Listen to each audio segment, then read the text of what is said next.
Well, good afternoon and welcome to Live Impact News here on the 13 News Now app. It is 1 o'clock p.m. It is June 4th. It's a Thursday or Thursday. Friday Eve. Thank you. The People's Producer, Nia Campbell, knows what we're going here. A good try by meteorologist Hunter Forst, however. I knew what you meant. And so now we've gotten a couple things knocked off our list already. We've said hello to the People's Producer. We've introduced meteorologist Hunter Forst. But before we get to our weather forecast, we want to note that there is an impending event that we are going to be at live as soon as it begins. And that is Governor Abigail Spanberger right here in Norfolk. You see what may be a police escort. It may very well be Governor Spanberger arriving right there, as she will be in Norfolk right down the road to sign legislation to protect patients and medical professionals from violence at hospitals. Now, we have Brianna Fallon on the scene covering this for us. We have our camera who is broadcasting this live into our stream. Based on what we're seeing in front of the podium here with cell phone cameras, it looks like perhaps Abigail Spanberger will be entering sometime soon based on the commotion that we're witnessing here on the screen. But what we're going to do is, while we wait for Governor Spanberger to get to the podium, and there she is. She's just arrived here. We don't know if she'll be speaking right away. She may get settled in. So why don't we take some time and talk to meteorologist Hunter Forst. If Abigail Spanberger takes the podium, we will head right out live to that event here in our area. For now, though, Hunter, whatever's happening out there is a good showcase of the weather. It is sunny. It is comfortable. It's a little breezy. It's a wonderful day here in Hampton Roads. It is beautiful, Connor. She's going to have some great weather at the podium. It looked like they were outside in like a little tent. Is some sort of tarp some situation? Tent vibe. Yes. So it's a beautiful day, plenty of sunshine, and dew points aren't bad either. Sitting at 54 degrees, so that's pretty comfortable. Yeah. And the dew points aren't going to be super terrible over the next few days, even though we'll be in the 90s. Like tomorrow, we're going to be in the low 90s, but dew points in the mid to upper 50s. So that's it's not warm but not humid. Warm but not humid. That's great. That's what you're looking for. Exactly.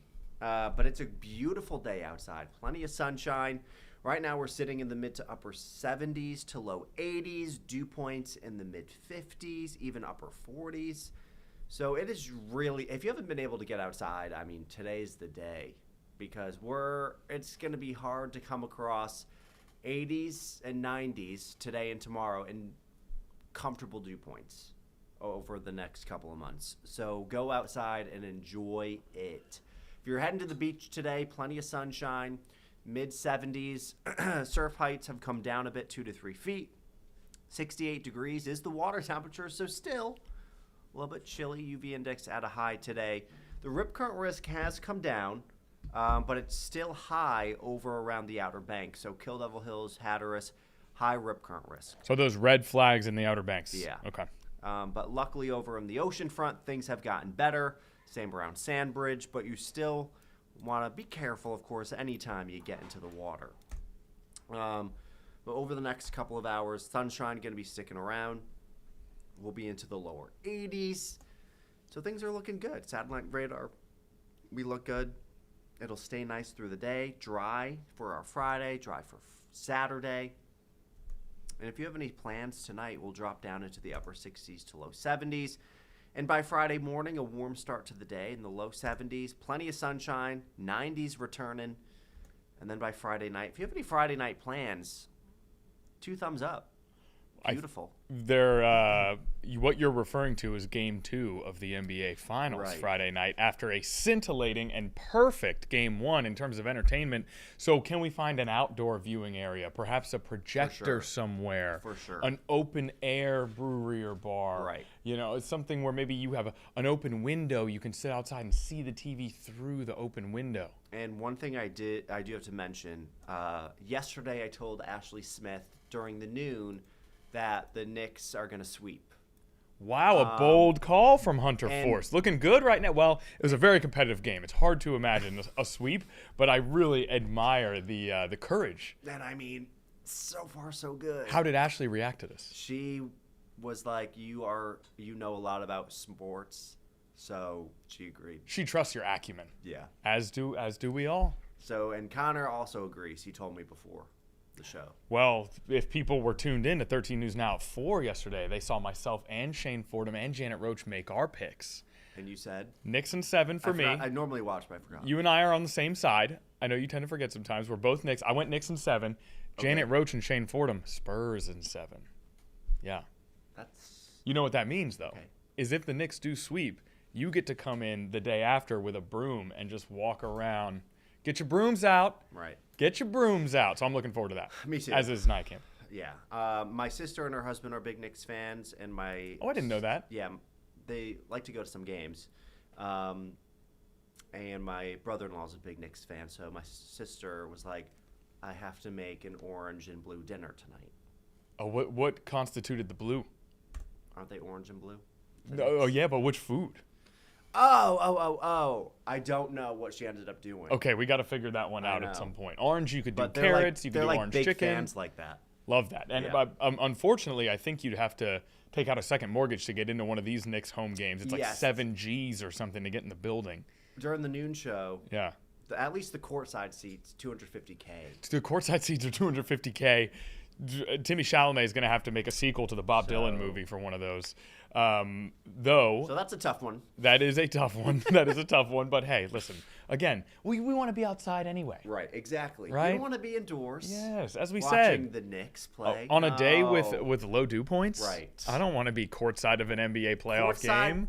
For the Knicks versus Spurs, Connor, or outside for sure. Virginia Beach, like enjoying the nice weather. The second one. Right. Choice B.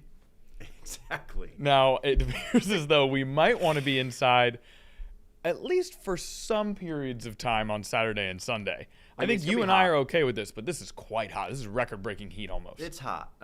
The record on Saturday is 97, so we'll be close to that. We'll see if we tie. Maybe, could we break it? There's a chance. 94 on Sunday. Both days sunny through much of the day, but Sunday night we could see a shower or thunderstorm rolling on through. Could be a strong one as well, but we'll have to see. That's from a cold front that's moving on in. So temperatures will drop back. It's not going to be, a super long, extended heat wave. We'll be back into the 70s Monday, Tuesday, and Wednesday. 18-degree drop from Sunday to Monday, though. Okay, math. Oh, I've been doing that for like 3 minutes over here. Oh. Yeah, I've been trying to calculate that for a while. Oh, okay. But I do appreciate the shout out. Wow, that was... Yeah. You guys like that? Wow. And I was like, not bad, actually. You should have just let it rock. I know. Well, I try to move with honesty and grace throughout these live impact. I normally do too, but not like that. Not like that.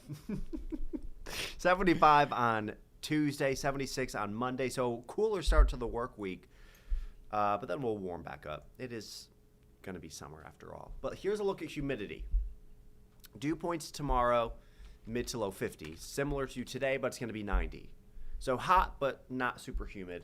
Getting a little bit more humid on Saturday, but still in that comfortable range.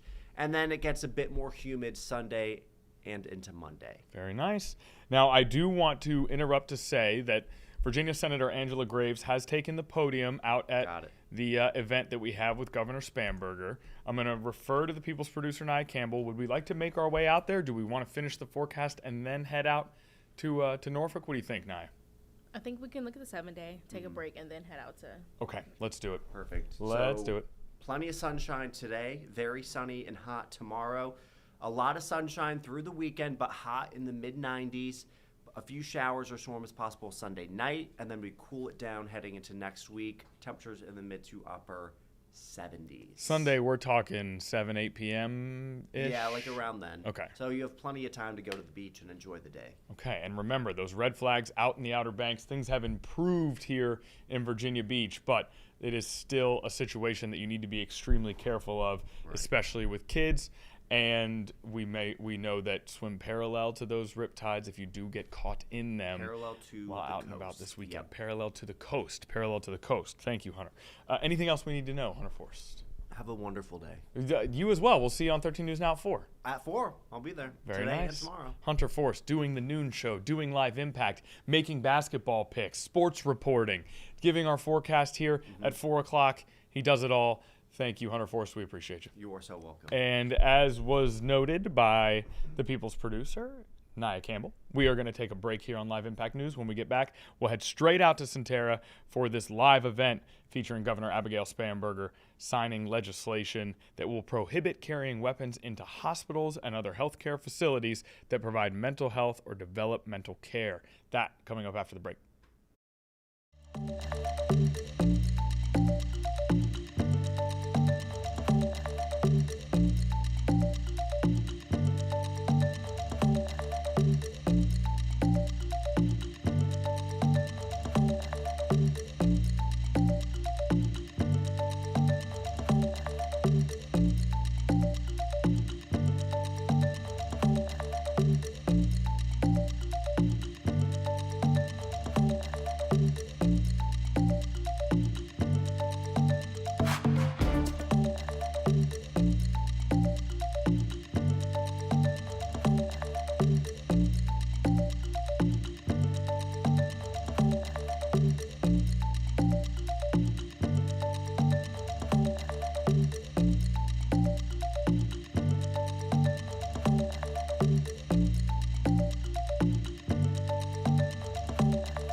Welcome back to Live Impact News here. We'll give one more update before we head out to Norfolk, and that is, once again, that this will be Governor Spanberger signing legislation, specifically House Bill 229 and Senate Bill 173, which prohibit carrying weapons into hospitals and other healthcare facilities that provide mental health or developmental care.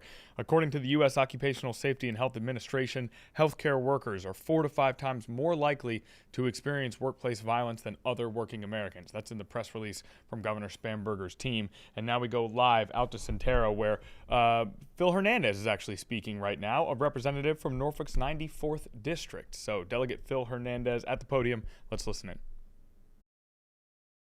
You all do it every day. And I want to say this could not have been possible without a team, an incredible set of advocates working toward this. So I wanted to call it again Anna James, Andy Stevenson, Keenan Caldwell is on vacation, I understand it, but you can tell him I said nice things about him. And I really wanted to call out Dr. Burgess. Will you just please stand up for a moment, Dr. Burgess?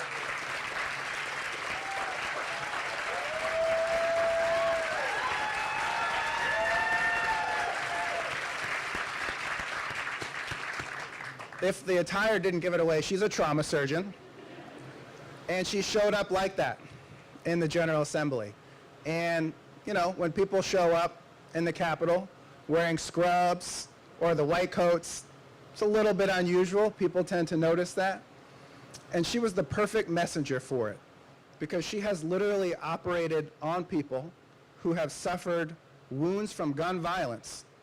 Who better to make the case for a law like the one the governor has signed than someone who knows what it is to save a life? Shouldn't she and all of you feel safe when you're doing that life-saving work? Yes. Yes. The answer is yes. It's not a trick question. So, like I said, this was the third time we've tried this bill. What was the difference? Why did it work this time? Did we make clever arguments? Did we have better statistics and facts on our side? Maybe. But you know what also changed? 2 words. Her Excellency. So with that, I am very honored to introduce the Governor of Virginia, Governor Abigail Spanberger.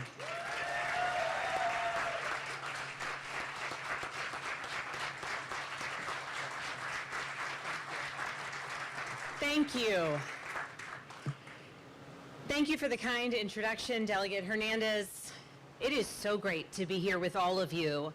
And I want to say thank you to Delegate Hernandez, to Senator Williams-Graves. Thank you for listening to the communities that you serve, the people that you serve, and recognizing that there are things that you can do in the legislature. The reason that you go to Richmond is to fix things and to solve problems and to address the concerns and needs of the communities that you represent. And so thank you to the Centera team for recognizing a problem, recognizing something that needed fixing, and for working to ensure that it isn't just the incredible patrons who carried this bill year after year, but that their colleagues who voted for this bill, who passed this bill, recognize the importance not just here, but across our Commonwealth. And as a former federal law enforcement officer, I certainly understand the importance of keeping our communities safe from gun violence, particularly in the places where we are most vulnerable, in schools, places of worships, and yes, in hospitals. And we know that 6 years ago, right here, a gun was accidentally discharged in an inpatient room. Fortunately, no one was hurt, but it raises a question that I think about, that I know a lot of Virginians think about. Where can we feel safe? Where can we go and know that the threat of gun violence has been addressed? Where can we walk through the doors and focus on healing or on loved ones in a bed in front of us without that fear in the back of our minds?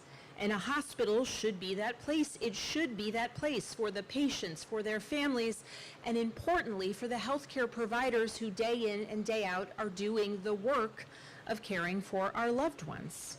Because whether you are recovering from surgery, visiting a family member, or the one delivering care, we all deserve to be safe in these buildings.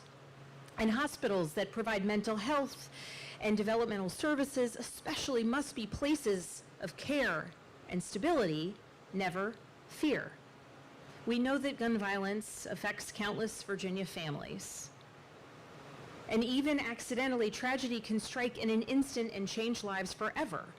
So successfully addressing it demands a sustained and deliberate effort, closing large gaps and small ones, because both cost lives. It's worth mentioning these bills are 2 of the more than 100 bills that I signed this year that had taken a couple years to get a signature, previously vetoed. But the peace of mind that patients and families and the providers and staff members across our hospitals deserve, it shouldn't wait that long. On issue after issue, gun safety, healthcare affordability, protecting Virginia's families, we are moving our Commonwealth forward. And so I am proud every single day to be the governor or be a governor who says yes to very common sense, community-based, focused, well thought out, thorough legislation that impacts people's lives and keeps our community safe. And I am grateful to Senator Williams-Graves and Delegate Hernandez for their persistence in getting this bill done. Their work made today possible. And to all of the advocates and to all who lent their voice to the importance of this bill and other bills passed through the General Assembly, that would be 1,122 for anyone who's counting. It is because of that work and advocacy that I am signing SB 173 and HB 229, 2 bills that prohibit firearms and other dangerous weapons in hospitals and facilities that provide mental health and developmental services, protecting patients, staff, and families in our most sensitive care settings. And with that, I would love for you all to come up and join me for the signing.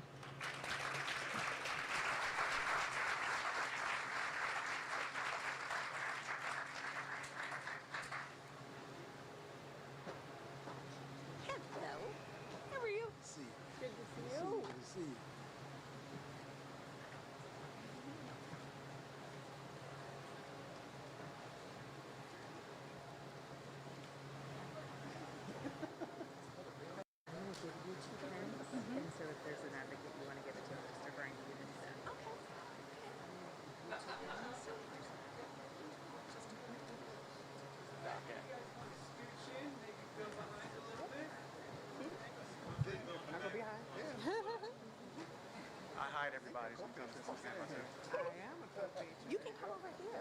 I wanted to. Hello, ma'am. Oh, yeah, where's Dr. Burgess? Yeah, the one Come on. Dr. Burgess. Yeah. Yeah. Right here. Yes, right here. Absolutely. You guys come in the front here. We'll get some nurses at the front, some white coats. All right. Good job, Andy.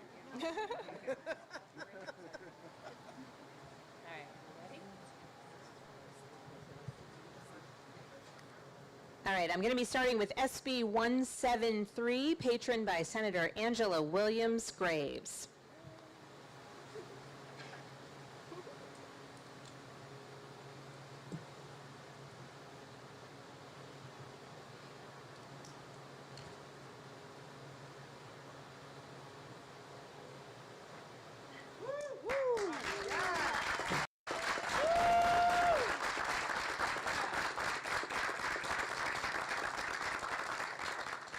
It's been a long time coming. Yeah. Excellent. Thank you.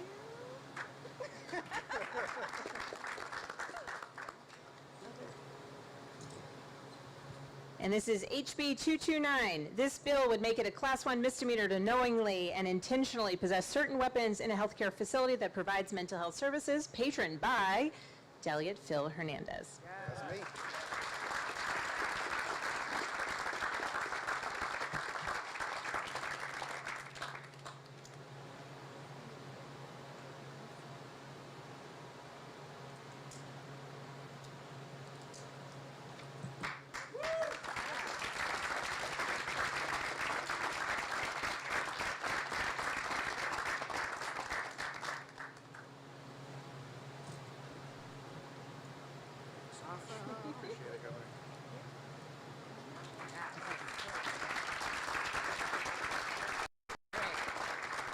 I'm going to, okay. We're going to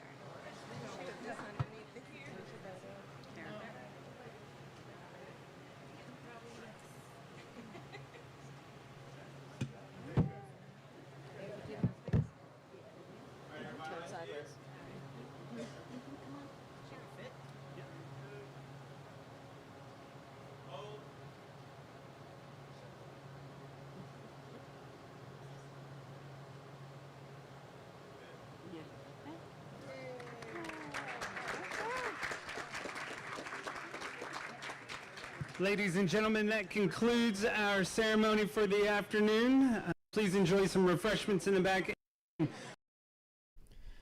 All right, so the conclusion of that event, those two pieces of legislation being signed to prevent firearms in hospitals and other healthcare facilities. Now, we heard one of those, two of Norfolk's representatives were responsible for those bills. We had Delegate Hernandez and Senator Graves. I want to do a little bit of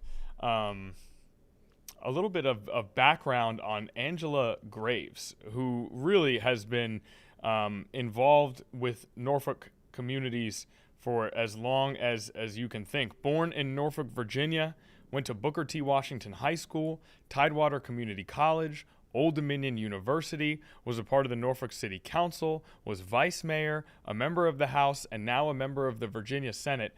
Angela Graves has been involved in Norfolk politics and Hampton Roads politics for some time, and now we get to see a piece of legislation that she was largely responsible for signed into law by Governor Abigail Spanberger. So a day in Norfolk here that will be covered even further in our 4 o'clock, 5 o'clock, and 6 o'clock shows. Brianna Fallon was at that event, and she'll have more updates and more information for everybody when it comes to our newscasts on 13 News Now. For us here on Live Impact News, we're going to go to a quick commercial break. When we get back, the Treasury Secretary, Scott Bessent, sitting before Congress being questioned.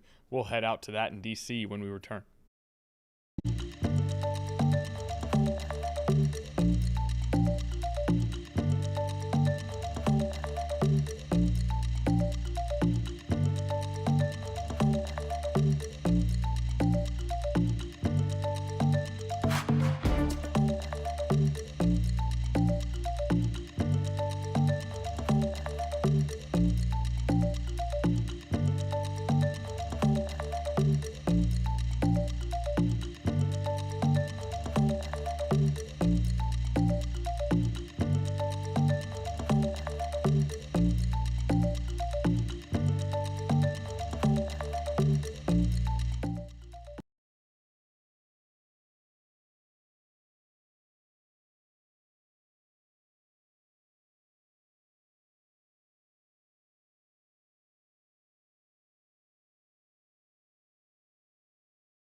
Okay, welcome back to Live Impact News this afternoon. About 1:27 p.m., we're a quarter away through the stream here, and we are going to move to the U.S. Treasury Secretary Scott Bessent appearing before Congress, members of Congress at least.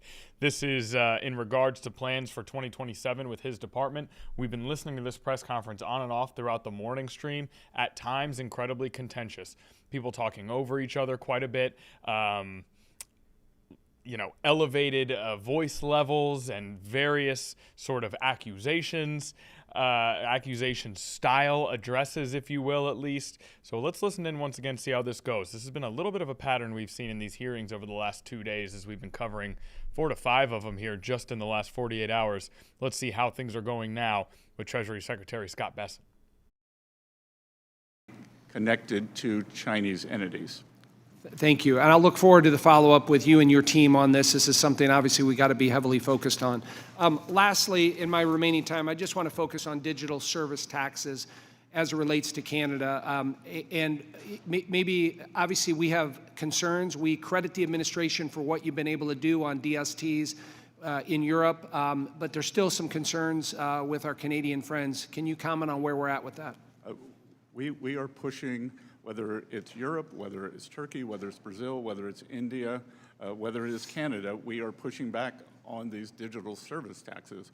We have the greatest technology and innovation ecosystem in the world, and they cannot take advantage of our companies and for their treasuries. They are very interesting. They are very ripe targets because they are profitable, they are well run, and they are in demand, but we cannot have this. And we, in every trade negotiation or every trade discussion with the Canadians, we bring this up. Thank you, Mr. Secretary. Yield back. Ms. Sanchez. Thank you, Mr. Chairman. Secretary, nice to have you back before our committee.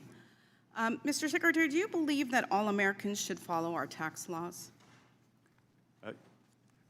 Yes, Congress. Yes, good, so do I. And do you believe that for those Americans who break our tax laws, they should be audited or held accountable? Well, I think there are two things there. An audit is not a result of breaking the law. Yes or no? Simple question. Well, no, it's not a simple question. It's okay, a two-part then question. let me break it into two. Do you think they should? If you're asking me, please don't should every interrupt taxpayer me. be audited? Please answer the. I came here for answers. If you came here to waste time, I'm going to try to make sure you don't do that. Do you believe that people who lie on their tax returns should be audited? Yes. Okay, do you think that people who break our laws should be held accountable, our tax laws? Yes. Okay, thank you. Very simple. Not a hard question. I'm glad we agree.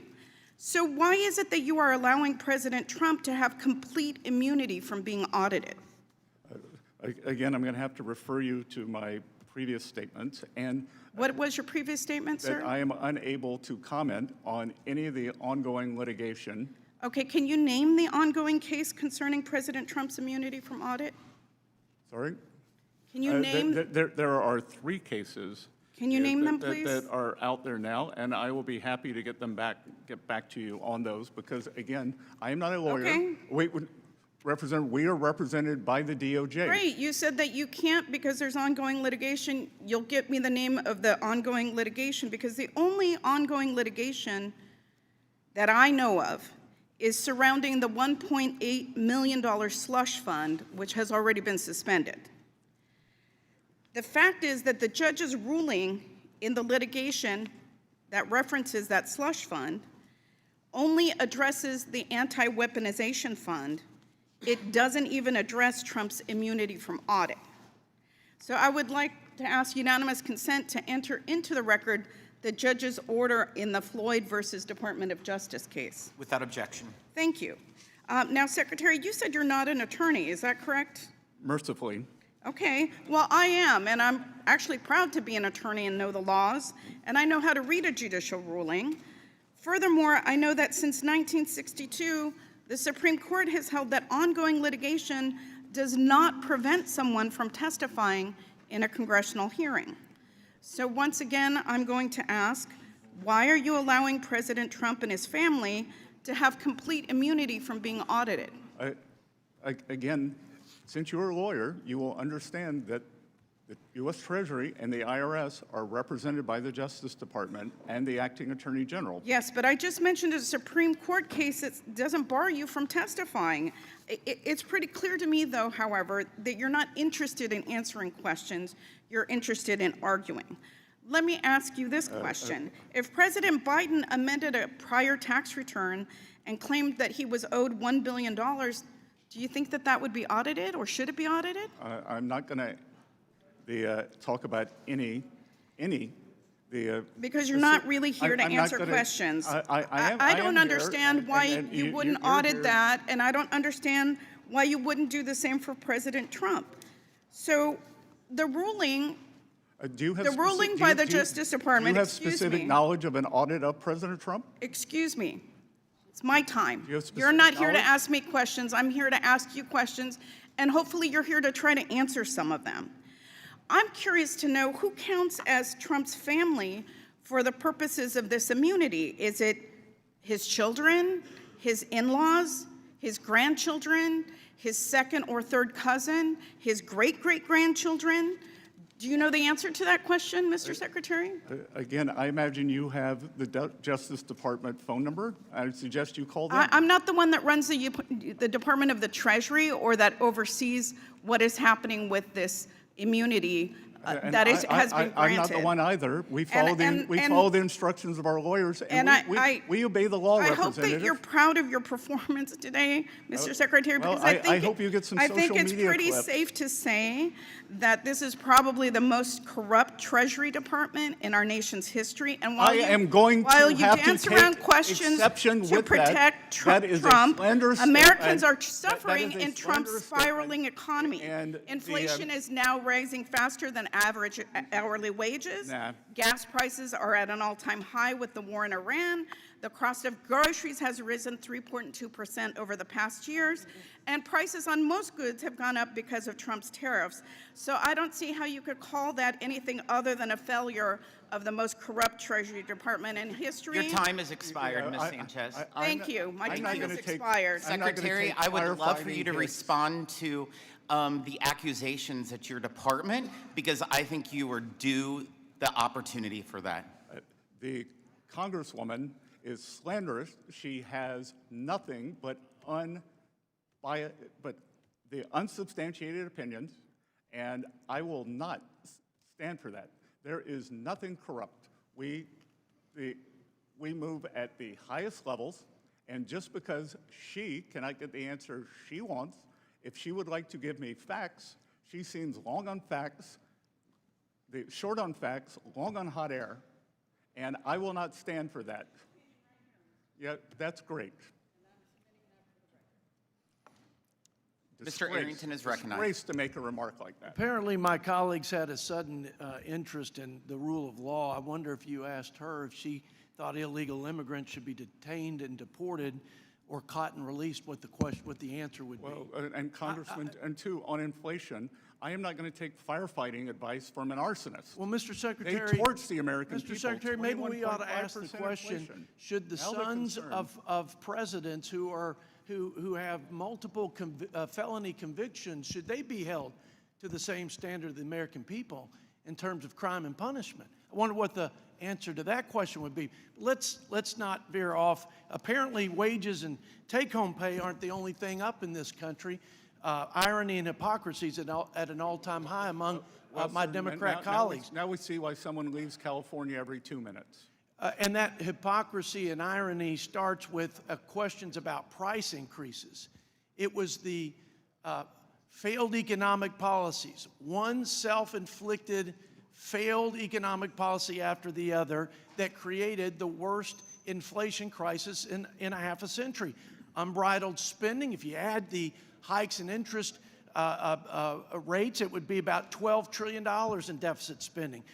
Waiving work requirement for able-bodied adults on welfare, giving welfare and health care to illegal immigrants with the stroke of a pen by President Biden, layers of taxes on American competitiveness, layers of regulation on our small businesses.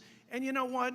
We pay a premium right now, and we will temporarily, to defend our country, our children's future against a nuclear Iran, against a radical terrorist regime where we are under imminent threat. We will pay a premium at the pump. But gas prices were at a low, 2-decade low in terms of disposable income.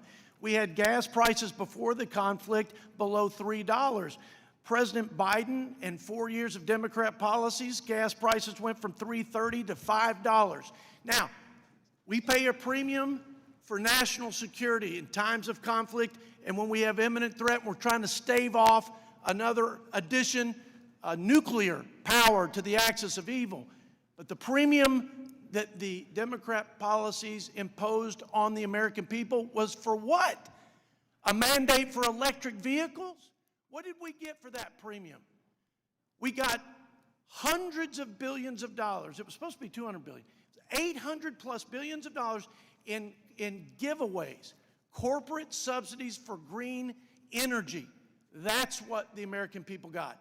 You know, they got higher energy prices, higher electric bills because of this radical climate agenda, the Green New Disaster, and that was the trade-off from my Democrat colleagues. So a little context to this conversation, I think, is helpful. The results, as you know, Mr. Secretary, were that the American people every year were losing $3,000 in wages, that they had a 21% regressive tax hike, 21%. They were losing $1,500 a year.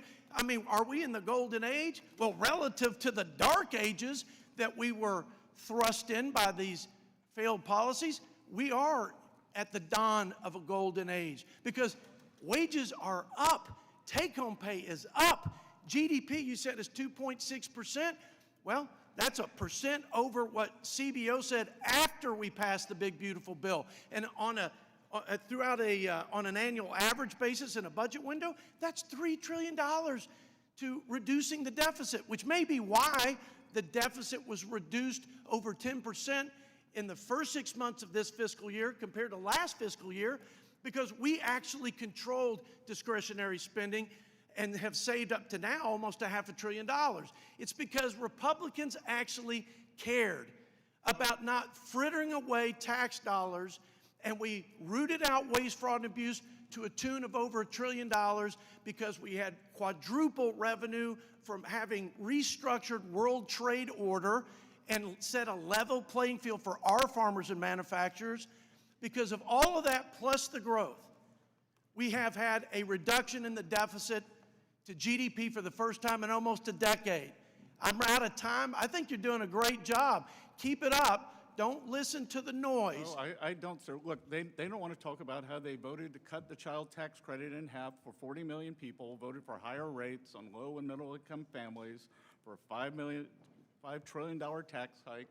And if I were the Democrats, this side of the aisle, I would be terrified how many Americans applied for no tax on tips, no tax on overtime, reduced taxes on Social Security, and deductibility of auto loans. 7.5 million no tax on tips, 29 million overtime, seniors 35 million. Mr. Arrington, your time has expired. Unbelievable. Keep up the good work, Mr. Secretary. Thank you. Ms. Del Bene. Thank you, Mr. Chairman. Thank you, Mr. Secretary, for being here. Last year, one of President Trump's first actions was to put his billionaire donor, Elon Musk, in charge of the so-called Department of Government Efficiency. By the end of Musk's short but destructive tenure, DOGE had nearly quadrupled its original budget, lost taxpayers hundreds of millions of dollars in estimated interest and fee revenue, and paid 200,000 federal employees roughly $22 billion to stop working. DOGE was a massive failure. It turns out moving fast and breaking things and having no clue what the heck you're doing is not the most efficient way to govern. Unfortunately, DOGE's destruction wasn't limited to wasting taxpayer dollars and gutting the federal service. DOGE staffers also abused their position to gain access to taxpayers' sensitive private data. Mr. Secretary, on January 31st, 2025, you personally granted DOGE access to one of the Treasury Department's payment systems at the Bureau of the Fiscal Service. This database houses Americans' most sensitive data, including social security numbers and bank account information. Shortly after, my colleagues and I requested the GAO review DOJ's unprecedented access to this critical payment system. GAO completed that report last month, and I asked for unanimous consent to insert it in the record. Without objection. Thank you. GAO's audit determined that a DOJ employee was inadvertently granted temporary access to create, modify, and delete data from the payment system. Mr. Secretary, you failed to impose basic safeguards that left millions of Americans' personal data vulnerable to unauthorized access and abuse. And so my question for you is, do you take responsibility for that? And what specific measures, if any, have you taken afterwards to protect the affected individual's data and rebuild confidence in your department's handling of sensitive information? Again, would you care to look up what does inadvertent mean? Have you taken, but you're in charge. You are responsible for this. Do you take responsibility for that? Do you take responsibility? I will take responsibility. Okay, and then and again, what has been done to make sure that can never happen again? Congresswoman, it was read-only. They had no ability to edit. What has happened to make sure that never happens again? We have, just as we have at the IRS, we have tightened up all protocols on systems.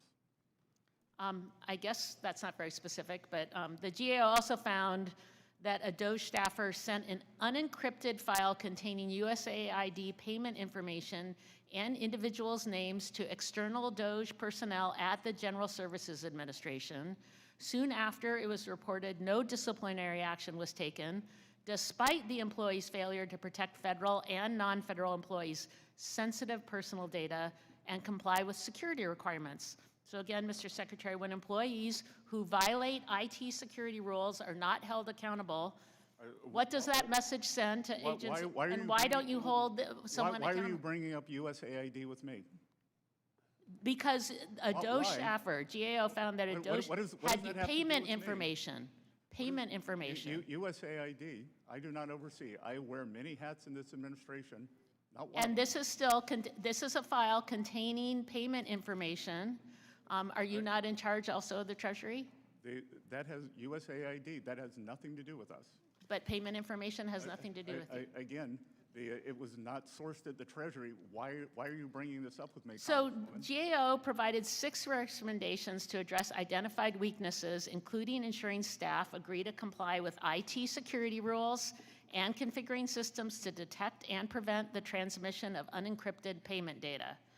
The report states that the fiscal service, again, the fiscal service, part of your agency agreed that 3 of the recommendations, or agreed with 3 of the recommendations and did not state whether it agreed or disagreed with the other 3. So, Mr. Secretary, can you confirm Treasury's position? This is part of your purview, that Treasury's position on all 6 recommendations. And if you agree that they're warranted, please let us know. And if you disagree with the recommendations, please explain why.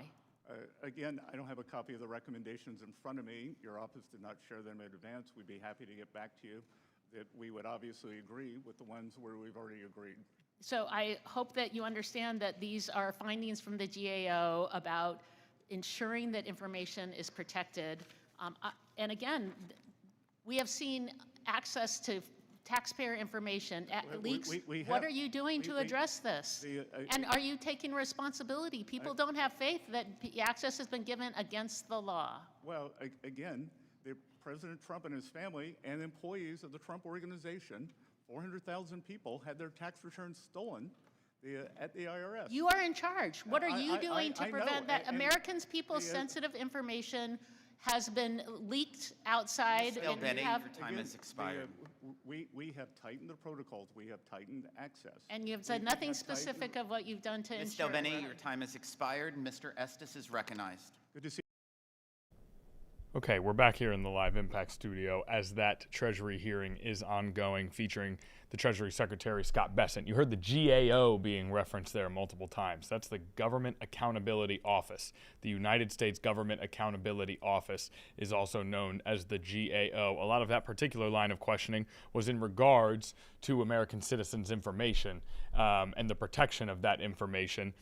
Tightening protocols mentioned multiple times by Secretary Bessent throughout some of the various Q&As that we've seen today and yesterday. Also, that was slightly more of a standard back and forth that you would see in a hearing like this. You saw before that, and especially the first speaker we listened to, how some of these Q&As have been rather contentious, right? And have reached the point of sort of almost an argument more so than a Q&A session, or at least by our observation, that's what it feels like at times. Now, we are going to move forward with a commercial break. When we get back, we are going to hear from Virginia Senator Mark Warner, who held a Virginia media availability today.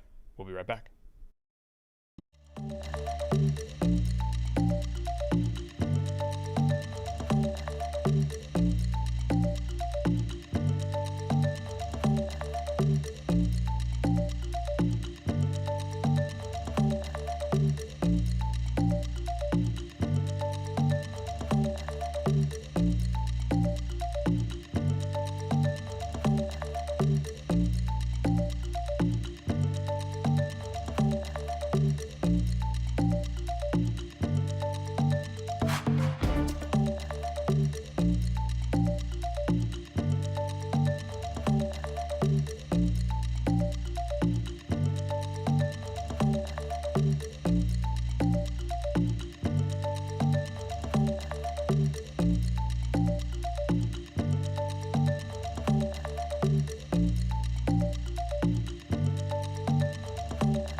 All right, welcome back to Live Impact News. Let's hear from Senator Mark Warner right now. Just a little bit earlier today, a Virginia media availability usually starts with a lengthy opening statement touching on a number of topics. Let's listen in. Many inappropriate things, but this week, when President Trump decided to select Bill Pulte as the acting director of national intelligence, he even shocked me. Mr. Pulte has no national security experience, not even sure he has a security clearance. And the irony of that is that when the law was written after 9/11 to create the position of Director of National Intelligence, it was created so that it would be coordination between the 18 intelligence agencies. And the law is very clear. you have to have national security experience. Mr. Pulte completely violates that letter of the law and spirit of the law. And what we do know about Mr. Pulte is he's been branded as Donald Trump's most vicious attack dog. He is willing to do anything that the president wants, including weaponizing confidential information. He's been able to take a rather benign position as director of Fannie and Freddie, the housing agencies, and Mr. Pulte does have experience in that area, and literally use confidential secret information and leak it into criminal complaints against people like Tish James, the New York Attorney General, Lisa Cook, the member of the Federal Reserve Board, Adam Schiff, my colleague from California. So if he could actually take that kind of confidential information, think for a moment if he has literally the keys to our 18 intelligence agencies and all the information he could get a hold of, misuse, weaponize, it's jaw-dropping. And I've seen rarely as much universal pushback from anyone in the intelligence community, and frankly, even finally some of my Republican friends, to say this guy is not the right guy. And I'm going to continue to push back on him.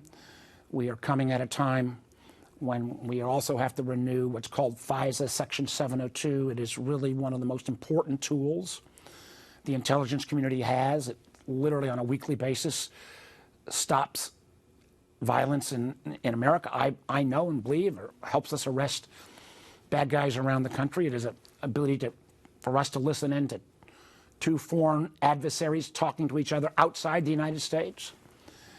And the idea that we're going to somehow be able to renew that, I think it's terribly important. But renewing that with this kind of insulting pick to the intelligence community, and the irony, again, not irony, but the absurdity of this is Donald Trump thinks this guy is so good that he can still continue to be head of the mortgage industry and mortgage regulators and director of national intelligence.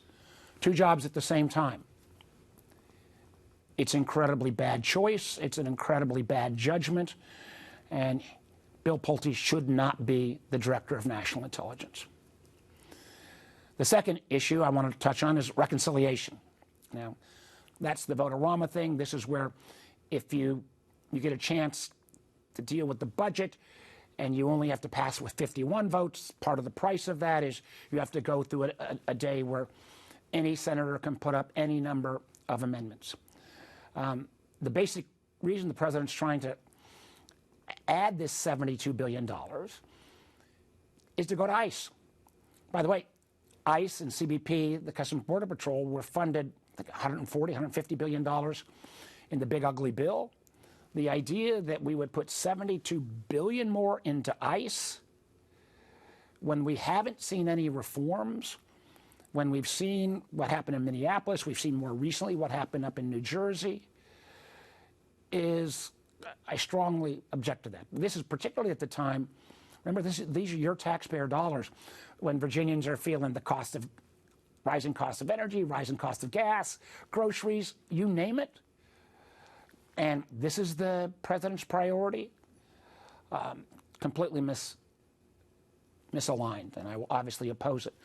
Although in some of the amendments, we will be able, and I'll be anxious to see whether my Republican friends do, to actually eliminate the $1.8 billion slush fund that even the Republicans said was too much. Now, I don't trust this White House that say they're not going to bring it back. Even President Trump hedged on that yesterday. So we're going to ask all our Republican friends, if you don't think it should be there, let's end it, and end it for good. Because my fear is not only will the president use this as a slush fund to pay off those marauders, rioters who attacked the Capitol on January 6th, but I think he could pay those and other groups like the Proud Boys to actually interfere in our elections. So we'll challenge our Republican friends to put their money where their mouth is on getting rid of this slush fund. Final Finally, the issue a little bit closer to home, data centers. I mean, I hear an earful on the question of data centers every time I'm out, particularly Northern Virginia, but also increasingly I saw this week, for example, Hanover County turned down a major data center. And the issue is this, we're not going to stop artificial intelligence. We have to put guardrails on it. But I also think we need guardrails on data centers. So I've joined with my friend Chris Van Hollen on his bill called Power to the People, which would require new data centers to demonstrate and prove that they are not taking power in a way from the grid that would drive up energy costs for consumers in the neighborhood. I think it's a good first step. I frankly think we need a more comprehensive data center legislation, which I'll be proposing shortly, that deals not only with making sure consumers are not hit with increased electric bills, making sure that these data centers don't abuse water rights. I think there needs to be appropriate setback guarantees from a road or from housing. And I think we need to also look at the backup power. Some data centers say, well, we've got clean power, but then if you're burning diesel running generators, health hazard, pollution risk. So we need a comprehensive approach. And I think not just around data centers, I'll be coming out as well about national security needs and individual consumer protections here, as well as the fact that we have to raise resources from the AI community to make sure that the job dislocation, which I fear will be enormous over the next couple of years, that these folks can benefit from the upside of AI, and that's going to need a major retraining program. So we're starting with data centers, putting a marker down with Chris Van Hollen's bill. I'll come out with a little more comprehensive, but this is, at least in kind of central and northern Virginia, probably the issue I hear about the most from voters outside of rising gas prices. So with that, why don't I go ahead, Catherine, and turn it over to you and be happy to take everybody's questions. Senator, our first question is from Mitchell with WTOP. Hi, Senator. Thanks a lot, as always, for joining us this morning. I just wanted to follow up on Bill Pulte and the DNI. Does this jeopardize, in your view, the approval of the extension of FISA Section 702, which, as you know, expires a week from tomorrow? And what are your thoughts about him being a potential threat related to the November elections? Well, it absolutely jeopardizes Section 702. And as important as it is, again, 70% of everything that shows up in the presidential daily brief from intelligence community is sourced from 702. But the idea that I can convince a bunch of Democrats who were leery about extending this under Donald Trump to start with now someone who is a known leaker of information, confidential information, whose pure qualification is being a Trump attack dog, makes it virtually impossible. Now, we'll see what happens. I think reasonable members of the administration I've talked to realize what a problem this is. But realizing it and doing something about it are two different things. I'd also say that I very much believe, and the remarkable thing about this, if he's allowed to stay, even as a temporary, he gets about 6 months. 6 months puts him through the election. I've been, as you've heard from me on a regular basis, concerned about the security of our elections this year. That concern goes up many-fold if Bill Pulte is allowed to stay in this job, because we know he will do whatever the president asks, and the president has been very clear that he thinks that Republicans ought to control the elections, count the votes. The idea that a director of national intelligence, I had this concern with the prior DNI, Tulsi Gabbard, but it is fivefold with Bill Pulte to take a piece of intelligence, true or not, and use that as a reason to put ICE troops or federal troops at elections, or shut down polling stations, or grab voting machines. We have a corrupted election in 2026. I don't know how we ever come back. So yes, Mitchell, this concerns me hugely on the threat to our elections as well.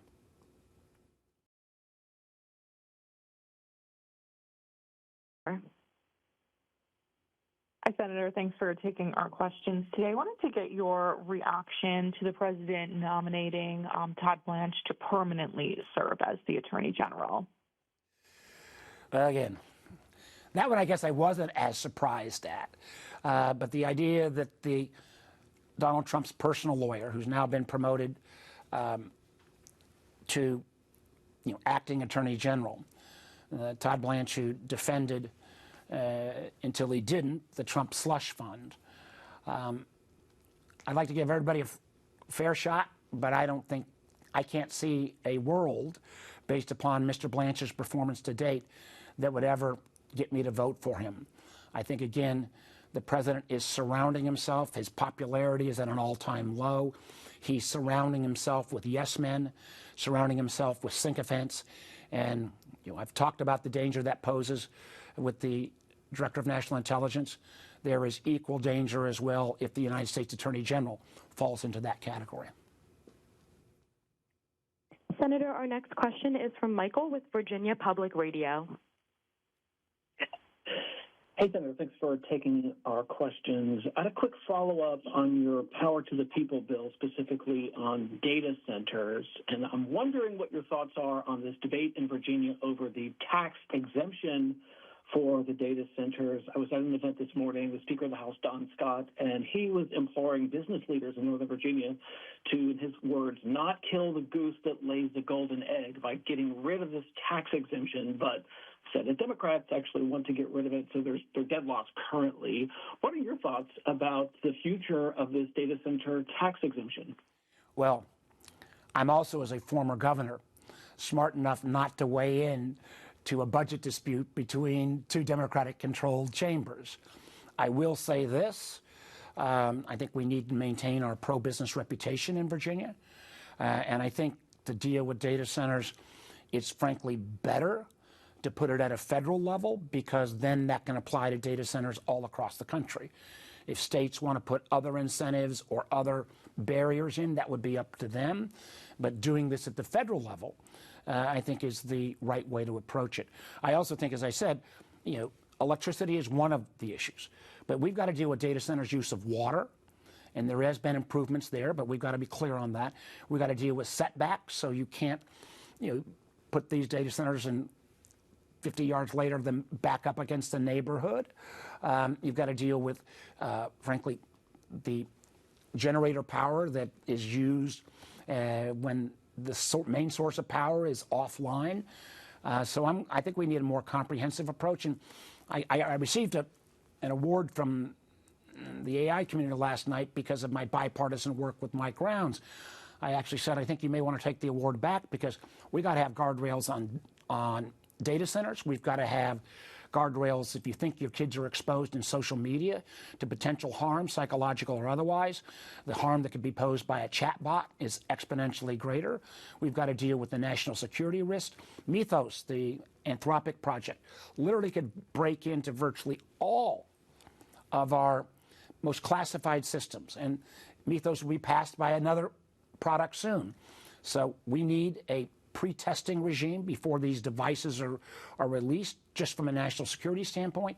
And then I still think the biggest issue is, and I hope I'm wrong, but I think while AI may create a bunch of jobs downstream, for the next 3 to 5 years, I think it's going to eliminate a whole lot of jobs for people coming out of college. And these tech companies who are approaching, $1 trillion valuations, they have to help pay for getting these folks back into the workforce, particularly after they've done everything right and graduated from college. So I've got much more to say on this issue. Senator, our next question is from Colby with WDBJ. Yeah, hi, Senator. Thanks for the time. Also wanted to follow up on the data center bill. In general, we've got several coming here to Southwest Virginia, or that have been proposed. And you hear a lot of concern, not just about the power costs, which you talked about, but about water use as well. Would you support would you support things at the national or state level to try to limit some of what their water use can be? I mean, what protections do you think the government can just put in place when it comes to trying to somewhat limit the water use of these facilities? Well, couple things. And I think there was a very good study in kind of around the Roanoke Valley about water usage. Actually, total water usage has gone down. Doesn't have anything to do with data centers, but has to do with the different kind of flush toilets, shorter showers, the washing machines that maybe take a little bit longer but don't use as much water. And I actually think many of the data centers are starting to reuse the same water. So I don't think it would be all that hard to create both restrictions on energy usage or on have those usages increase consumer rates, water, setbacks, and backup power. And I think it should be done at the federal level. I mean, having a national standard here and kind of tying it to something like a Energy Star rating. There's a lot of things the federal government does, like gives all these data centers accelerated depreciation. Maybe you could hold off on giving that for a few years if you don't meet this criteria. The good thing about doing it at a federal level is that it levels the playing field. Then if states want to go beyond that or provide additional breaks, they can still do that, but at least make sure that consumers can know that a data center promise is going to be met if it's in federal law. And part of this as well I think we need to take a really hard look at the non-disclosure agreements that many counties will sign to try to attract these data centers. And I know, we got a lot of land in Southwest Virginia, and the revenue that comes from these data centers is very attractive. So I'm not against a community choosing that, but there ought to be a base level set by the feds that says if that data center, if you choose to put it in your community, you're not going to pay higher electric bills, you're not going to misuse water, you got setbacks, and you've got backup power that's clean. Senator, our next question is from. All right, welcome back into the live Impact News studio here. Hearing from Senator Mark Warner, there are a lot of questions about Bill Pulte, that recent nominee by President Trump to be the Director of National Intelligence, who currently has a resume that, as far as reporting that we've seen, as far as we can tell, is almost entirely made up of housing. And that is the department that he heads up now. He'll maintain that job and take over as Director of National Intelligence if confirmed. But there are obviously, based on what we just heard from Senator Warner, an immense amount of questions about what experience and qualifications he has, as it appears as though he has none in the Department of Intelligence. So a lot of questions about that, questions about Todd Blanche, and then, of course, quite a few questions about data centers as well. All right, we're going to take another commercial break here. When we get back from this commercial break, we've got more coverage. Of course, the NBA Finals on ABC. Game 1 last night, a scintillating opening game to the NBA Finals. We just heard from the best player on the losing team, Victor Wembanyama, encountering that conflict, encountering hard times for the first true time in his career, right? During this playoffs especially, but on the biggest stage now. So let's go ahead and hear from him coming up after this break, pending other live events that we have going on. He's making his way to the podium.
All right, back here on Live Impact News, 2:13 p.m. here on this Thursday afternoon.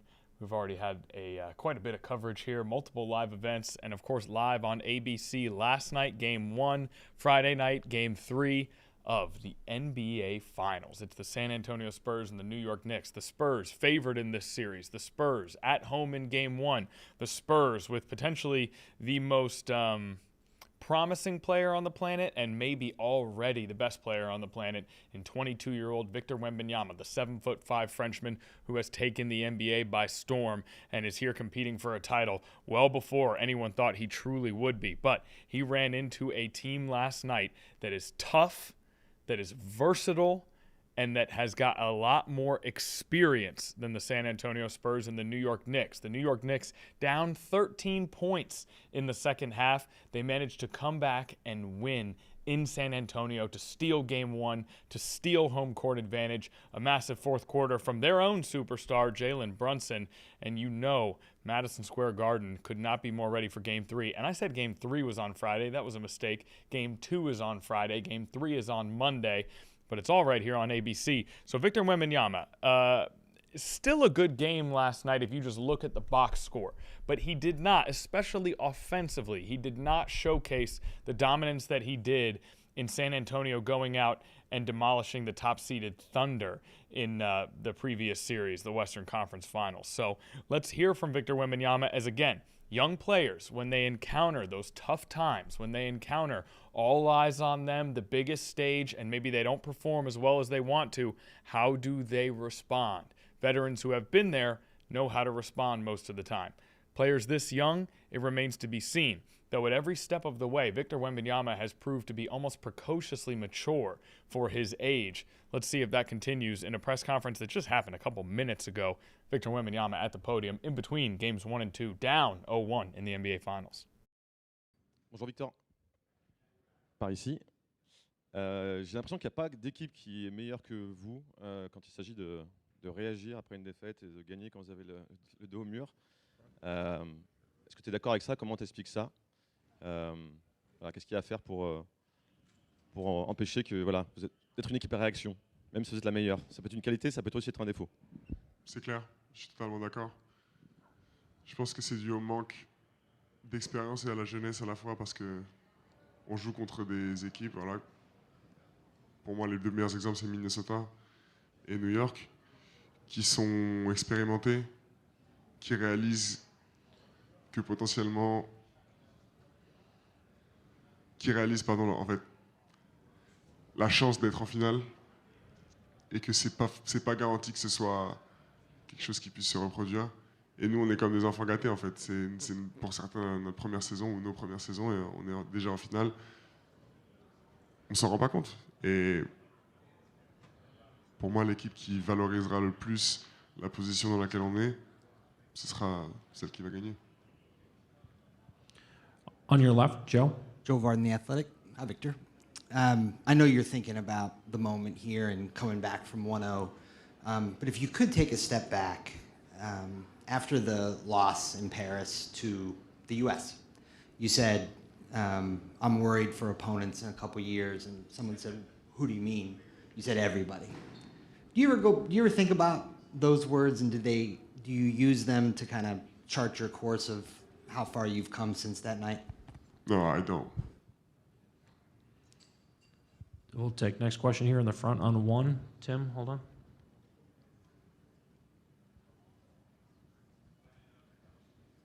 It's okay. You can hear me. They can hear me now too. Tim Reynolds with the AP. Vic, the fact that you guys have dealt with some things in this postseason. You had the concussion. You got down to Minnesota, down to OKC. It has not been an easy ride to get here. Does it give you any comfort in knowing that this team has been able to handle challenges, big challenges that have been put in front of it? Yes, it's very reassuring. We know we're not here by chance, you know. We've been through some weird, what do you call it? Yeah, weird situations or whatever.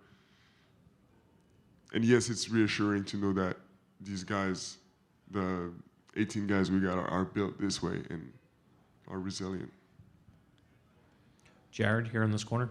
Jared Weiss, The Athletic. You seem very calm. In the OKC series, you seemed pretty tense as the series went on. Why do you seem to be calmer now, and how are you handling just the pressure in the moment? I don't know. I'm just speaking with my heart and reacting with my heart. So I can't answer that question, but an explanation would be that as the series goes on, it get closer to qualification or elimination. So tension level normally rises. Melissa, third row on the right. Hey, Victor. I know Pop has talked to you after some big moments throughout this run. I'm just curious if he said anything to you either last night or this morning. I haven't talked to him yet, but yes, he's texted me. Care to expound on what that text entailed? In the big lines, it was that I've been bad and I've done better than this. Christian, standing on the right. New York Daily News. There was a lot of talk for the Knicks side of how they were going to defend you, what players they were going to use. Like they settled on using Towns a lot. What did you make of the Towns matchup defensively? And I guess do you plan on making any changes to approaching that matchup for Game 2? Number 1, second row, second seat. Really, I think the reason we lost that game isn't even technical. It's not even technical, tactical. It's we need to approach the game with a better mental state. And we just need to play our game, we just need to be normal. We don't need to do anything incredible. Over here, second row. Zach Brazil, New York Post. You've mentioned you need to be normal. You said that last night. You said it just now. Coach was just in here talking about, felt like you guys didn't do the right things as a team, that it was kind of just relying on your talent. What do you think normal means for you guys? Normal means trusting each other, trusting the basketball guys, trusting the game plan, executing, and not relying on talent so much to make shots or to save the day. I mean, we've been playing a certain way all season, and we've been successful this way, and there's no reason to change the day the finals start. Steve, here on the second row on the aisle. Steve Ashburner, NBA.com. When you're guarding smaller players, what's required different for you as opposed to bigs? And how do you walk the line between attending to the man you're guarding and being available at the rim? Oh, that's an interesting question, but I guess to answer it, we could talk for half an hour with my coaching staff. But so for me, guarding smaller players, it's quickness of feet. And it's true that it is a little difficulty, but that I'm still learning, but I've learned a lot to change the mindset between guarding the rim and guarding a small. I really need to flip a switch. Fourth row on the right. Ici en français. Une question un tout petit peu à côté du match 2, mais quand tu étais en France, tu racontais que tu pensais beaucoup à Kobe Bryant et que tu étais beaucoup inspiré par sa mentalité de travailleur acharné. Est-ce que c'est toujours autant le cas et est-ce que cette mentalité-là est encore plus cruciale en play-off, en finale, dans ces moments-là?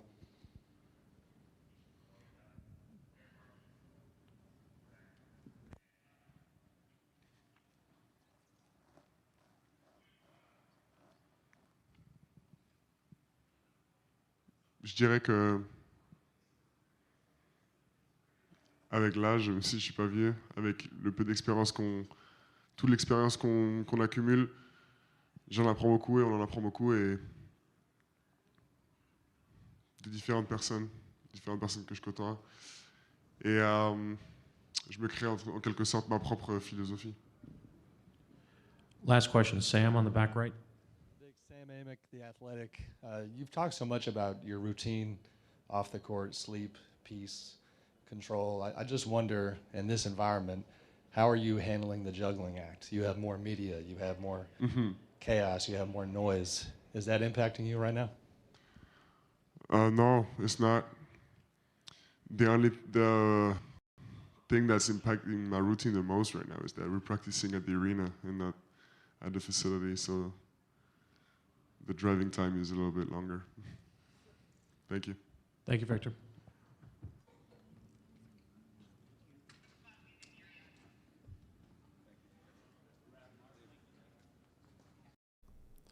Welcome back to the Live Impact News Studio. As we stand here, I'm going to come into focus slowly here as we make our way to our next commercial break. Oh, we can't quite get it. You guys saw that live in action.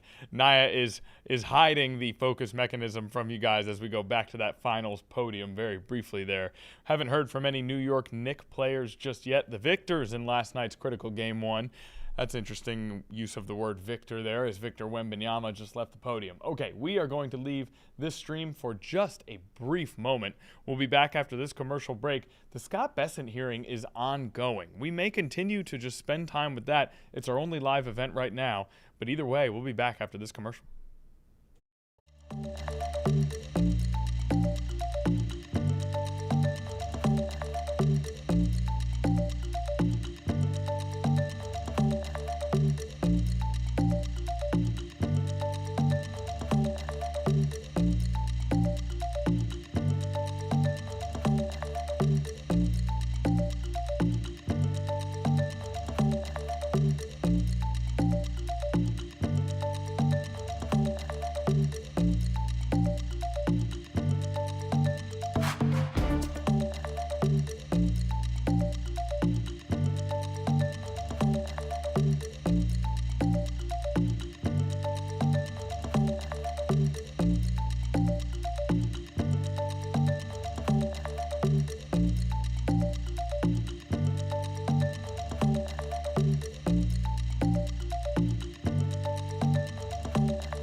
We're back here on Live Impact News, and we're actually going to head back out to Capitol Hill, where the U.S. Treasury Secretary Scott Bessent continues his hearing in front of Congress.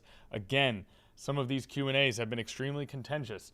Yelling, accusations, talking over each other. That is a pattern that we've seen in a couple of these hearings over the last few days.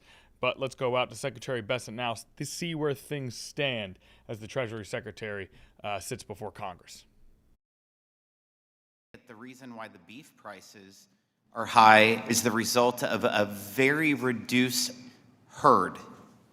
We don't have as many cattle today as what we had decades ago. I know everyone keeps talking about beef prices around here, but it's a simple fact that we've had droughts and people had to sell their herd to be slaughtered, and so that they no longer have the reproduction status quo, and that is why the beef prices are high, regardless of what anyone wants to say. With that, Mr. Secretary, thank you for being here with us today. Thank you for the over 4 hours. Please be advised that members have 2 weeks to submit written questions to be answered later in writing. Those questions and your answers will be made part of the formal hearing record. With that, the committee stands adjourned. Good.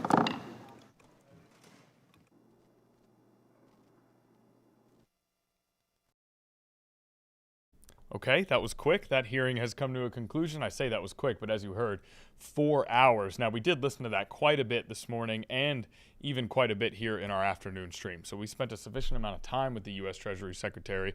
Interesting, that final comment about beef prices and the reasons behind them, as those beef prices are elevated. But the chairman there illuminating a number of reasons as to why that could be the case. Now, we do still have interviews ongoing at the podium for the NBA Finals, which is right here on ABC, which is coming off of what I thought was a remarkably entertaining Game 1 and a highly anticipated Game 2, a game that is nearly a must-win for the young San Antonio Spurs on the biggest stage. This is where that experience comes into play. Let's take a listen to Josh Hart here. Josh Hart, a guard for the New York Knicks, 13 rebounds last night, Naya.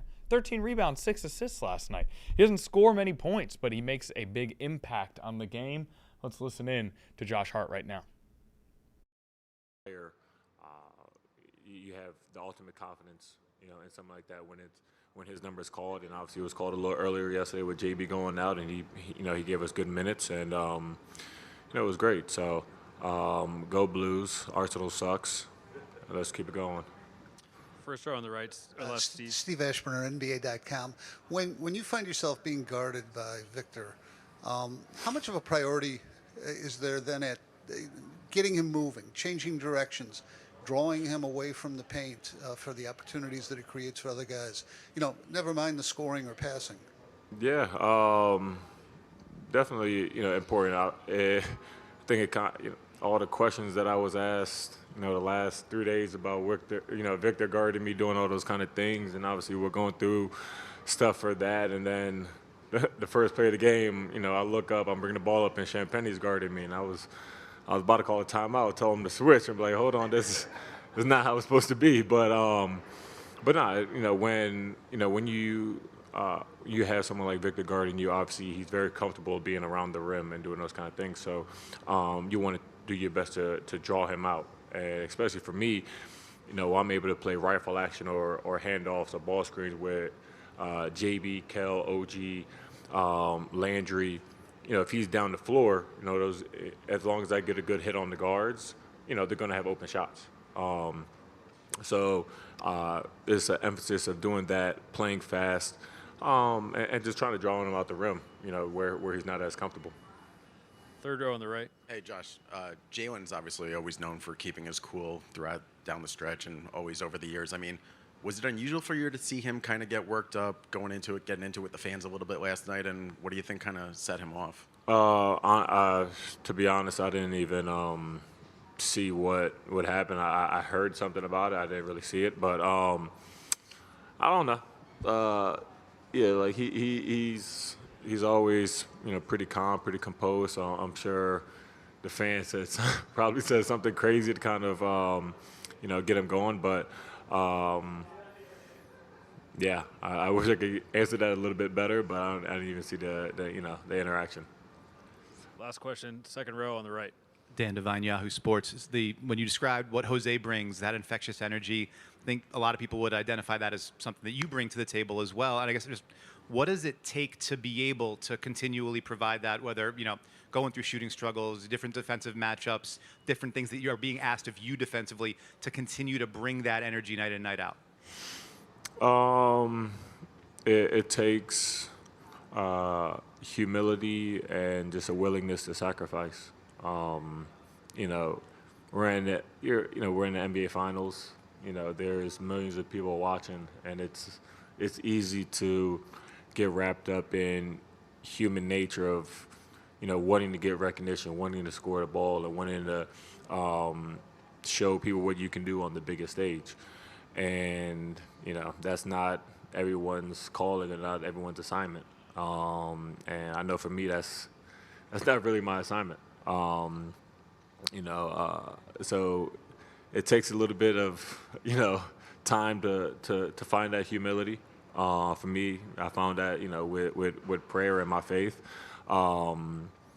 But that's kind of what it is, those two things, prayer and humility, because it's easy to get wrapped up in human nature, especially at this level, you know, when you want to show people what you can do. But when you have that willingness to sacrifice, and, you know, I think Jose has it, myself has it, a lot of guys on the team has it, OG at times, Mikel at times, Cat at times.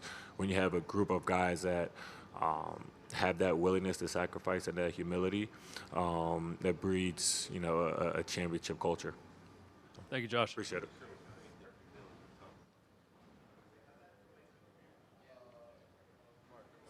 Arsenal is not humble because have they ever won the Champions League?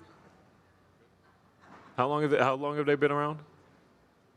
They never won that? Okay. London's blue, never red. Up the Chelsea.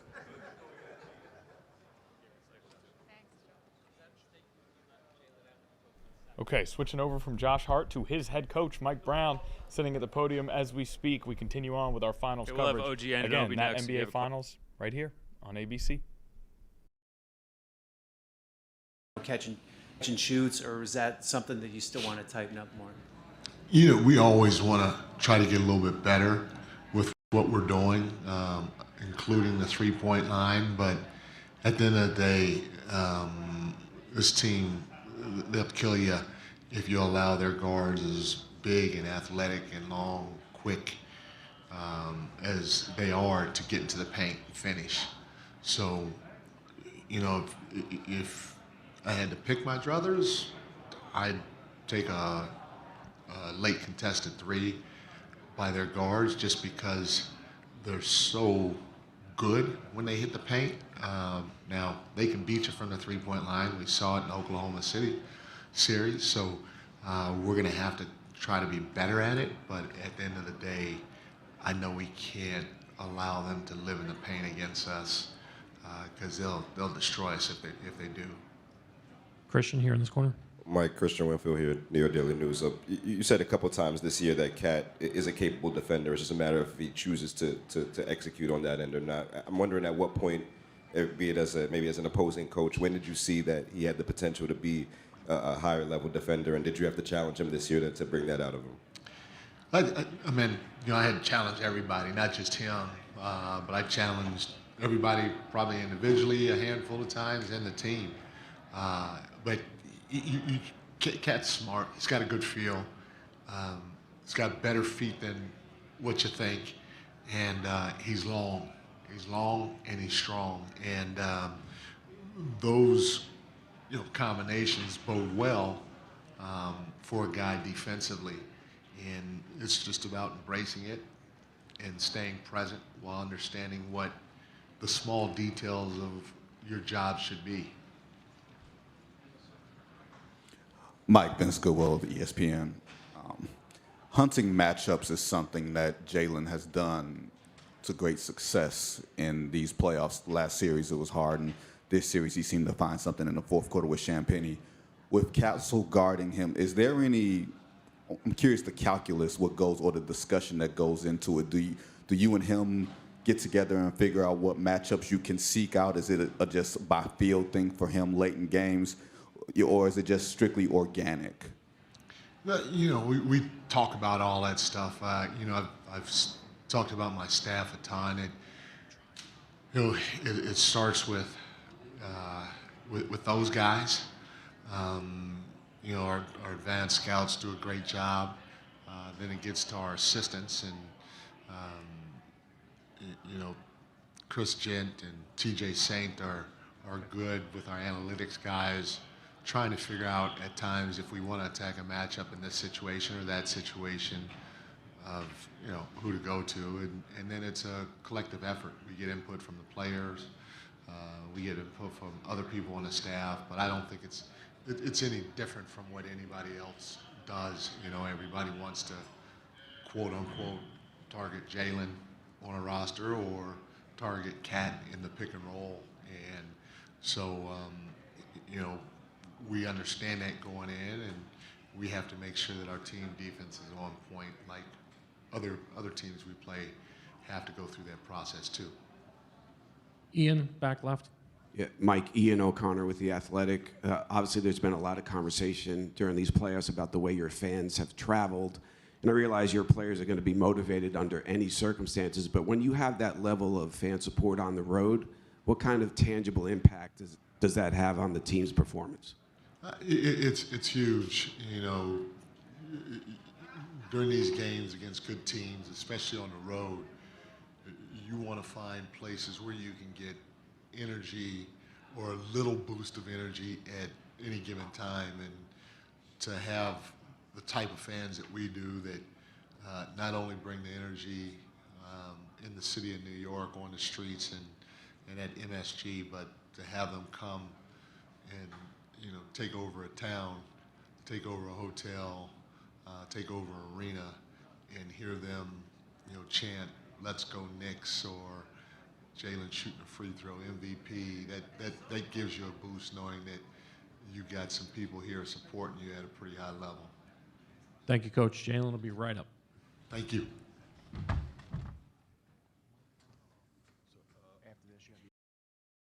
All right, back here in the studio as Mike Brown finishes up with his comments. Now, we're going to take a break here on Live Impact News, right, Nia Campbell? Am I on the right track here? We'll take a break here on Live Impact. Then when we come back, we're actually going to stay, unless more live events come, we're going to stay within the realm of sports, but we're going to have a mixture of sports, society, infrastructure, leadership, and, of course, cultural sort of congruence here as the World Cup comes to the United States this summer. In just about 7 days, actually, the World Cup will be here and starting in North America. Now, I will say, Jalen Brunson, the very best player on the New York Knicks, one of the best players in the league, who had the play of the game last night, just took the podium. Should we do one more press conference of finals coverage, Nia? Then we'll break, then we'll do World Cup? Go ahead. No. It sounds like you really want it. Let's do it. You know what? I think I will say, despite Jalen Brunson's performance last night, I think maybe we have done enough finals coverage. Nope, let's do it. We're already on it. Okay, all right. Let's listen into Jalen Brunson. It was a great game last night. It was really good. Just trying to stay positive, still trying to find a way to win. Vinny? Jalen, Ben Skowell, ESPN. You haven't always been the best player on the teams that you've been on, so I'm sure you can have a perspective on being in different roles. This season, with the emphasis on developing the bench and everything else, how did you as a leader approach sort of the interaction or the melding to make sure that everybody sort of stayed engaged and stayed involved with the new dynamic? Yeah, obviously just talking, constantly talking. Also trying to lead by example as well. I can't really take a lot of credit for that because we have a lot of guys on this team who actually are gym rats. They get in the gym, they do the work. Even off days aren't off days for them. And everyone finds a way to continue to get better throughout the season. And just knowing when their number is going to be called, they're going to be ready. And so that's a credit to the character of the guys on this team. And no matter what, they're going to be ready to go. Over on your left. Jalen, Ramon Esteves, Deportes en Línea. What personal lesson do you take from your first finals game? Say it again, I'm sorry. What personal lesson did you learn from your first finals game?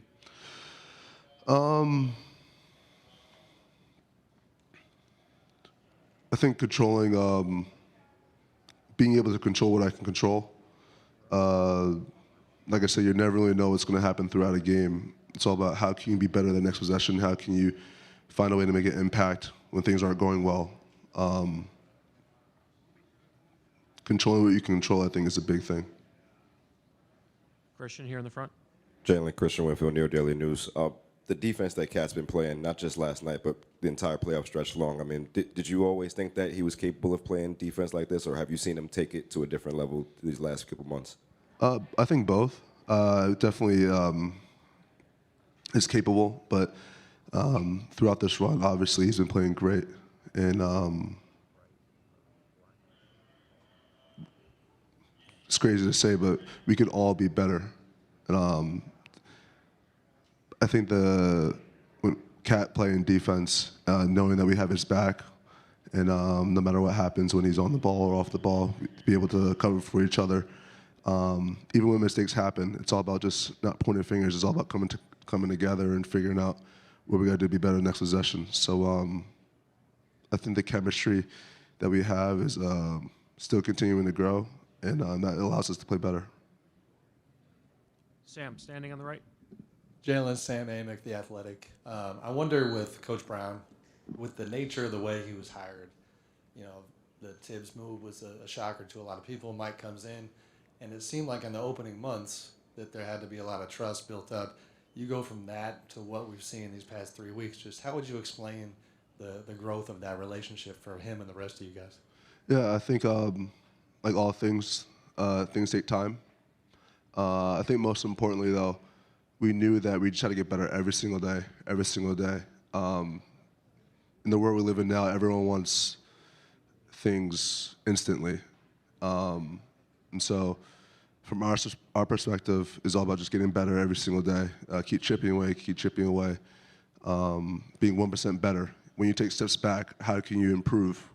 You know, it's always about just how can you improve, and having that mentality and focus and approach, I think, allowed us to still be students of the game and still find ways to learn, even through wins. And I think we need to continue to do that. Front left. Jared Schwartz, the New York Post. Jalen, I think it looked like there was a bit of an interaction with a fan at the end of the game yesterday. Was something said that, you know, maybe crossed the line? Or I'm all good about talking about that. I'm all good. On front row on 2. Fred. Yep, front row. Jalen, bunch of plays yesterday where they were running that horn set, and you have to like tag Wemby really high up when he's rolling to the hoop. What's the art of tagging a guy when there's that large of a height difference between the two of you? Is it any different? Just trying to be strong. Just trying to give my teammate a chance to get back. We're just trying to find ways to help each other out. And like I said before, we have each other's back, and when things don't go well, we hold each other accountable. We find a way to do it next time. Steve, second row. Popper from Newsday. Sort of two things on the same subject. When shots come and go for a team, how much does Josh's energy kind of be the constant for you guys? And also to see him yesterday with a guy a foot taller than him, and he comes up with 15 rebounds. Just kind of, does it ever surprise you, or? No, it doesn't surprise me. I learned that that's just who he is. I mean, he was a leading rebounder in college for, I think, my final 2 years or whatever, something like that. Or his final 2 years.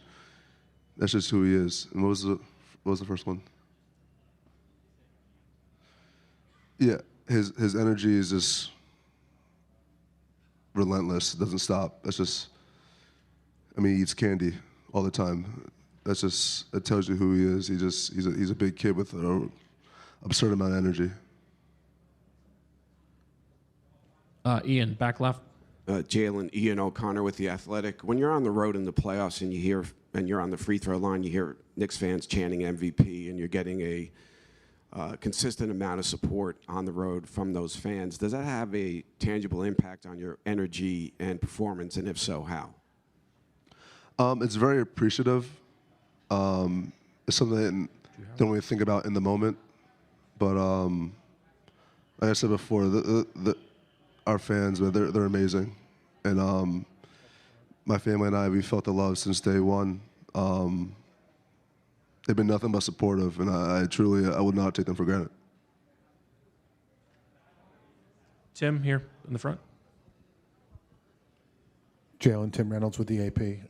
I know you're focused on tomorrow, but you know New York is going crazy for everything that you guys do. Ticket prices have been ridiculous, and then last night after you guys won, they went crazy higher. There was a report that in the last row of the Garden, there's seats on sale for $7,500. I'm curious, what show would you pay $7,500 to go see? That's a good question.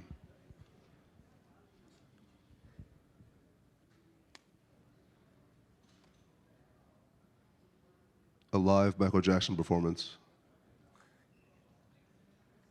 That was a good one. That was a good one. All right, thank you.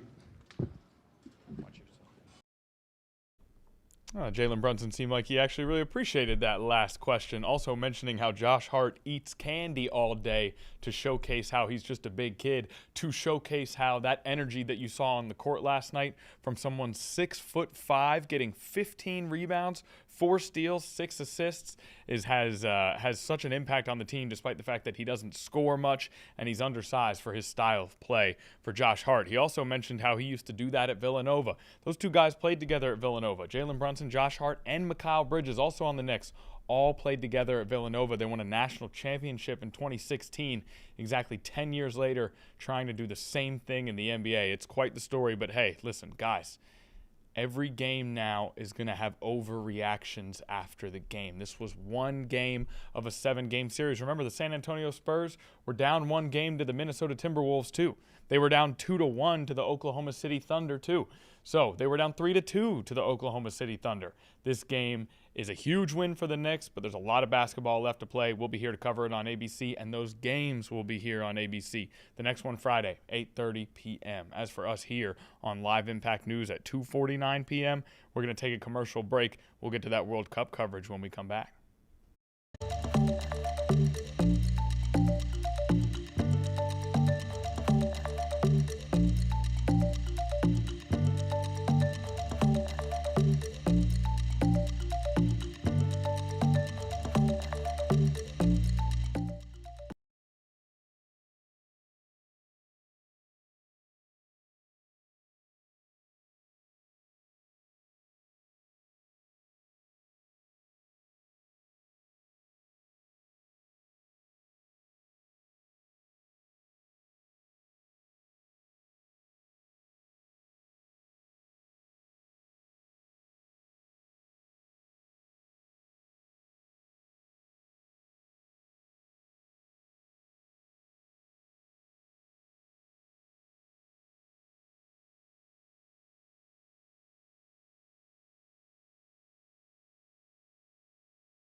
Welcome back to Live Impact News, our final segment of the day here. We're actually going to stick in the world of sports. A lot of sports coverage here the back half of the day. Tonight on ABC, Game 2 of the Stanley Cup Finals. Tomorrow, ABC, NBA Finals. But coming up later on in the summertime, we are going to have the World Cup right here in North America. Not only that, it is going to be games on the East Coast. It starts on June 11th in Mexico City, and then it continues on into the first U.S. game on June 12th in Inglewood, California. And then on June 13th, Saturday, Brazil versus Morocco, MetLife Stadium, where the New York Giants play, where the New York Jets play, but where Morocco and Brazil will play on June 13th in the World Cup. Now, this is a phenomenal celebration of athletics, of culture, of the globe coming together for one event, but it also puts a tremendous strain on the city where things are held, especially when it comes to infrastructure and transportation, making sure that visitors, 5 to 7 million of which potentially, according to the Department of Homeland Security yesterday, can have a comfortable time, an efficient time here enjoying soccer and enjoying everything that American cities have to offer. With those transportation issues at hand, New York Governor Kathy Hochul, New York City Mayor Zohran Mamdani at the podium today discussing their plan and their goals for transportation in their area during the World Cup. Let's listen in. Contact again. It was shocking. People looking up and have an extra lift in their step and wearing their Knicks gear as I was trying to go incognito, but everybody seemed to know there's just something magical in the air. So it's a very special day. Go Knicks! Make us all so proud. Make us all so proud. I'm standing here with our mayor, who is aligned with me in our strong desire to keep this city safe, protected, accessible, and fun during the next few months or next month and a half of World Cup games, as well as many, many other activities over this summer. So I want to thank him and his incredible team of commissioners who are assembled here as well to make sure that we do have exactly all those accomplished by the end of the summer. So I'm excited to partner with the mayor on this. Our MTA chair and CEO, Jan Lieber. We've been through a lot of battles together, and I appreciate your strong, consistent leadership of this extraordinary organization. And as I mentioned, the number of commissioners that the mayor will introduce, but also from the Thomas Teffey, from the MTA Police Chief Demetrius Critchlow, the New York City Transit President, Justin Brannon, my State Director of Major Events and Operations, who's been very busy this summer, and all the officials who keep us on time. But there is incredible energy, as I mentioned, but it's not just the Knicks, but it's the Knicks Plus. Knicks Plus, what a year. What a year this is. To also have the eyes of the world centered upon our city and our region for the World Cup games, which are just, I was at a soccer field yesterday with children, and everybody's just so fired up about this. It's a wonderful feeling. But we also want to make sure we're ready, not just for our residents, but for visitors from literally around the world. And that calls upon us, for people who are not as experienced with our subways and buses and trains, to be able to have a very safe, positive experience as well as they experience the world's largest sporting event. That's what we're going to be hosting. So when it comes to safeguarding our subways, we've been working hard to already build the foundation. It's something, when I first became governor, we had an enormous spike in subway crimes. People were fearful of going on the subway. It was fairly desolate immediately after the pandemic. We had a real challenge to build back the system, as well as stop it from literally the train going off the financial cliff here. But we built a strong foundation, and we made over $150 million investments to deploy more law enforcement to areas of the transit system where they're needed most. I'm proud to do that. It's unprecedented for the state to do that for the city, but we're going to keep it going because we're seeing it pay off. We also installed 33,000 cameras, one in every subway car. Remember we first talked about this, Jano? And I was told there's a number of years it has to go first. I said, no, we're going to do it sooner than that, and you got it done. So thank you. We got it done in 1 year. 33,000 cars all have cameras. So we are watching. We know what is going on our subways at every moment, as we just toured the incredible nerve center of the MTA, where people are watching what is occurring as well. Platform barriers. A lot of anxiety about pushing on the tracks. We're going to continue this effort, but nearly 150 stations have platform barriers, so someone who's feeling anxious or concerned about an individual can literally stand behind them and feel safer. And every single station with bright LED lighting. It's the first thing I said when I went down there. I said, let's brighten this up. Let's have better lights. Let's paint the walls. Maybe paint the walls orange and blue. Maybe that's a good idea next. Would cover the Mets too, wouldn't it? Sorry, Yankees fans, I had to say that. But as a result, we're seeing incredible changes, not just in the psychology of the riders as I'm riding, and people maybe it is the Knicks effect, but people are excited and happy and feeling more relaxed and not as stressed out in general. And subway crime is down to a 16-year low. 16 years. I mean, that's unbelievable, where people now don't have to have this as their number one concern when they leave their homes and head out to the subway. And also just in the last year, and I thank the mayor and Commissioner Tisch and his entire team for, subway crime is down 6% for what they do as well since last May. So that's, when you have a dramatic drop, you don't expect to see a drop anytime soon again, because All right, so not much time to listen in on that press conference. We wish we could have spent a little more, but we had a whole kind of sports segment here at the end, which is fitting because it's that time of year right now. As for us, it's that time of the day for our stream to come to an end. 13 News Now at 4 starts in an hour, in 3 minutes. 13 News Now on live. Impact News will be back again tomorrow. We hope to see you guys around. Thanks for hanging with us on this Thursday afternoon. We really appreciate it.